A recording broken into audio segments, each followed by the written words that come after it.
Hello, ఇలా గద్దె సాయికి జరిగిన న్యాయం గురించి అన్యాయం గురించి మాట్లాడదాం అనుకుంటున్నా. నేను అదే శిక్షణ పరిధిలో ఒక మనిషిని. నా పేరు మహంకాళి చందు అంటారు, అలియాజ్ పూరి అంటారు. ఆ రోజు పిల్ల సాయి అనే వ్యక్తిని తీసుకొచ్చినప్పుడు అదే రోజు నేను స్టేషన్లో ఉన్నాను. అదే వాళ్ళు ఏం చేశారో ఏంటో మొత్తం నాకైతే తెలుసు. అలా అని చెప్పి ఒక తల్లికి జరిగిన కష్టం ఇంకో తల్లికి జరగకూడదని చెప్పి అయితే నేను చెప్తున్నాను. కొద్దిగా అర్థం చేసుకోండి. ఈ వీడియో తీస్తానికి కూడా నాకు భయం వేస్తుంది, కానీ చెప్తున్నాను. అతన్ని తీసుకొచ్చి నన్ను లాకప్లో ఉన్నప్పుడు చిత్రహింసలు పెట్టారు. అది నేను చూశాను. నేను బయటకు వచ్చి చెప్దాం అనుకున్నా. చాలాసార్లు నాకు జరిగింది. నేను ఆల్రెడీ జోన్లీ కోర్టు దగ్గరికి వెళ్ళి ఎట్లా చేస్తున్నారు అని చెప్తే లాయర్లు కూడా, కొంతమందికి తెలిసిన లాయర్లు కూడా పోలీసులకి సపోర్ట్ చేశారు. ఆ రోజు సపోర్ట్ చేయడం వల్ల మేము ఎవరికి ఏం చెప్పుకోలేకపోయాము. అదే గోడ మీద నుంచి దూకి పడిపోయేసినా కూడా మనిషిని చూస్తా కూడా మంచినీళ్ళు పోయకుండా వెళ్ళిపోయారు. ఆ వ్యక్తిని వాళ్ళు ఏ విధంగా అయితే ఎక్కడి నుంచో తీసుకొచ్చి చిత్రహింసలు పెట్టి ఆ రోజు మాత్రం స్టేషన్లో చేసింది అదైతే ఎవరికి న్యాయం కాదు. నీకు లా తెలిసిన ప్రకారంగా అయితే నువ్వు ముద్దాయిని, నీకు అరెస్ట్ వారెంట్ ఉందంటే నువ్వు పట్టుకొచ్చి ఎల్పీడబ్ల్యూ వారెంట్ అది కోర్టులో పెట్టాలి. కానీ ఇట్లా న్యాయంగా అన్యాయంగా అదే ఓ మనిషిని తీసుకెళ్ళి నువ్వు జైల్లో పెడితే వాళ్ళ అమ్మ తల్లి గారు బాగుందా బాగోలేదా, నా కొడుకు ఉన్నాడని కూడా ఒక ఆచూకీ అనేది తెలుసుకుండేది వాళ్ళ అమ్మగారు. నువ్వు అలా అని చెప్పి జైల్లో పెట్టకుండా ఇంకా ఏం చేయకుండా ఇలా స్టేషన్లో అన్ని రోజుల నుంచి చిత్రహింసలు పెట్టి వాళ్ళకి ఏమీ చెప్పకుండా నీ మనిషిని చంపేశానంటే అది న్యాయం కాదు. చూసే జనాలకు కూడా, మీకు ఎవరికైతే అతన్ని చనిపోయినా కూడా మళ్ళీ ఇంకా బ్యాడ్గానే చెప్తున్నారు, కానీ అతని గురించి ఇలా చెప్పట్లా. అమ్మాయిని అదే ఏడిపిస్తున్నాడు అది ఇది అని చెప్తున్నారు. కానీ ఏ ఒక్కైనా వెళ్ళి అమ్మాయిని కనుక్కోండి, అతను చేసింది కరెక్టా రైటా అని చెప్పేది ఆ అమ్మాయి ఆన్సర్ వచ్చి. అతని మీద కేసులు ఉన్నాయి, కాదనట్లా. కేసులు ఉన్నాయి అయితే మీరు తీసుకొస్తున్నారు, జైల్లో వేస్తున్నారు, అతను వస్తున్నారు, కండిషన్ బెయిల్ మీద వచ్చారంటున్నారు. మర్డర్ కేసు మీద కూడా రీసెంట్గా రిలీజ్ అయ్యాడు. రిలీజ్ అయినా కూడా మళ్ళీ తనకే ఇట్లా చేశారంటే మీరు ఇంకా ప్రభుత్వం పట్టించుకుంటారా? ఇక మమ్మల్ని ఎవరైనా పట్టించుకుంటారు చెప్పండి మీరు? ఈ న్యాయంగా అందరికి కావాలి. ఇప్పుడు అందరికీ కొడుకులు ఉంటారు తల్లిలుగా.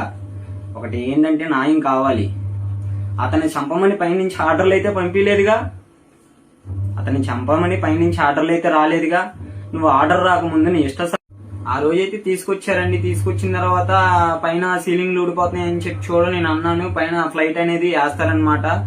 టౌట్ డిగ్రీ అని చెప్పి అంటున్నారు కదా. ఆ టౌట్ డిగ్రీ గురించి మీకు ఎక్స్ప్లెయిన్ చేయాలనుకుంటున్నాను. కాస్త మీరు వింటే బాగుంటుంది.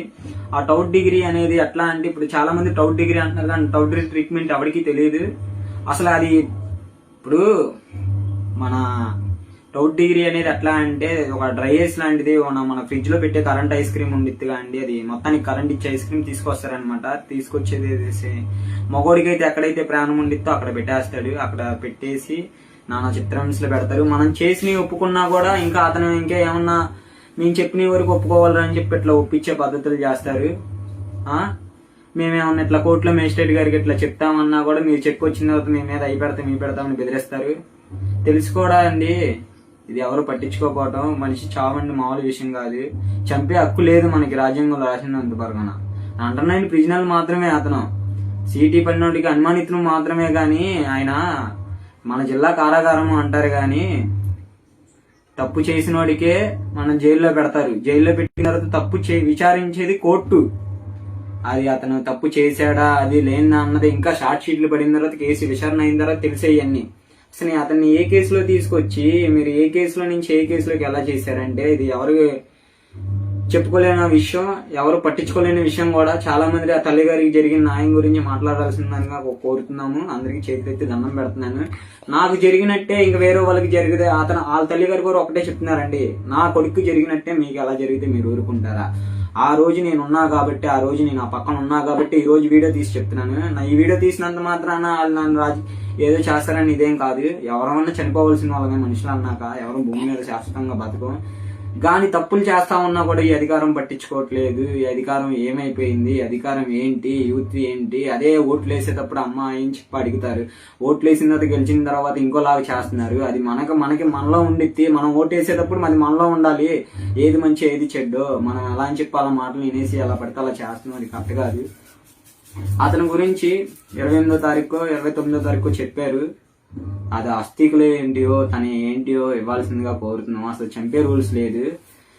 దీనికి అర్థమైన వ్యక్తుల పేర్లు అయితే చెప్తున్నా వినండి. నా తల్లి గారికి చెప్పడం రాట్లా. తల్లిగారికి. నేను తల్లిగారి పొజిషన్లో నేనున్నా కూడా అలాగే చెప్తాను అనుకోండి. నేను చెప్తున్నా, ఎస్ బాబురావు ఒకటి, నాని అనే వ్యక్తి 8 టౌన్ అతను ఇటు 6 టౌన్కి వచ్చాడు, అతను ఒకళ్ళు. ఆ రోజు ఉన్న సాయిని పట్టుకొని కొట్టేటప్పుడు చూసిన వ్యక్తి నేను స్టేషన్లో. సార్ సీలింగ్ పైన తెగిపోయిందా అన్నా కూడా వదల్లా. ఆ రోజు నన్ను ఎందుకు పంపించారో స్టేషన్లో నుంచి నాకేం తెలియట్లా. నేను క్రిమినల్నే, నన్ను పట్టుకోవచ్చు, కానీ ఆ రోజు నన్ను ఉంచొచ్చు స్టేషన్లో, దేనికి ఉంచలా.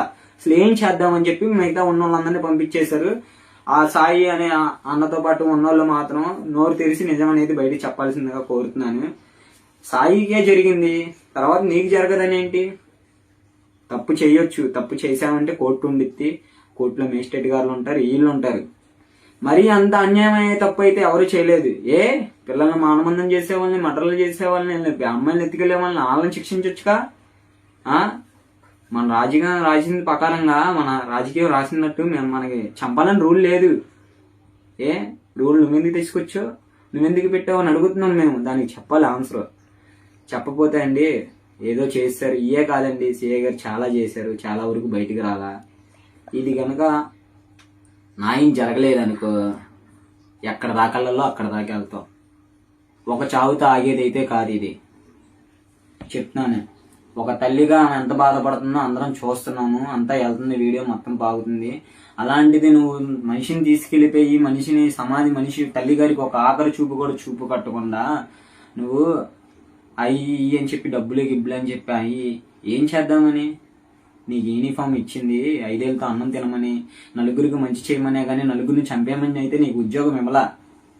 అర్థమైందా సార్ గారండి? మీరు చేసిన పనులు ఎంతో పాపం కాదు, మీ పిల్లలకి తలగొచ్చు. బాబురావు వింటున్నావా? బాబురావు మంచి నీకే చెప్తున్నా, మనిషిని నరకంగా కొడుతున్నావు నువ్వైతే. నా దగ్గర వీడియోలు కూడా ఉన్నాయి. మీరు ఎవరైతే కొడుతున్నారో మమ్మల్ని, మాకు అన్ని హాస్పిటల్లో రిపోర్ట్లు వీడియోలు అన్ని ట్రై చేసి 3rd డిగ్రీ అంటున్నారు కదమ్మా, అన్ని మాకు తెలుసు. అన్ని మాకు తెలిసి అంత అన్యాయం అయితే తప్పులైతే ఎవడు చేయడమ్మా. చాలా తప్పులు చేసే వాళ్ళు ఉన్నారు, వాళ్ళని పట్టుకోమనొచ్చుగా, వాళ్ళని ఇచ్చేయమనొచ్చుగా. మనిషిని చంపేసి నేను లాస్ట్గా ఒకటే మాట చెప్తున్నానండి, నాకు ఈ వీడియో చూసి ఒక అవకాశం ఇస్తే ప్రెస్ మీట్ ముందు మాట్లాడతాను నేను. లేదు కూడదు అంటే మీ పని మీరు చేసుకుంటా అంటే, ఆ రోజు మాత్రం అతనికి జరిగేటప్పుడు మాత్రం నేను పక్కన ఉన్నా, పలానా డేటు, పలానా తారీఖు, పలానా రోజు, పలానా దగ్గర నుంచి నన్ను తీసుకుని వెళ్ళారు, పలానా గవర్నమెంట్ హాస్పిటల్ నుంచి నన్ను తీసుకుని వెళ్ళి అట్లా అయ్యి అని చెప్పి మాయమూర్తులు పెట్టి స్టేషన్లో అయిందని పిల్లసాయి అనే వ్యక్తిని నేను చూశాను, అతని బాధ చూశాను, అన్ని చూశాను. అతనికి ఏం చేశారో కూడా నాకు తెలుసు.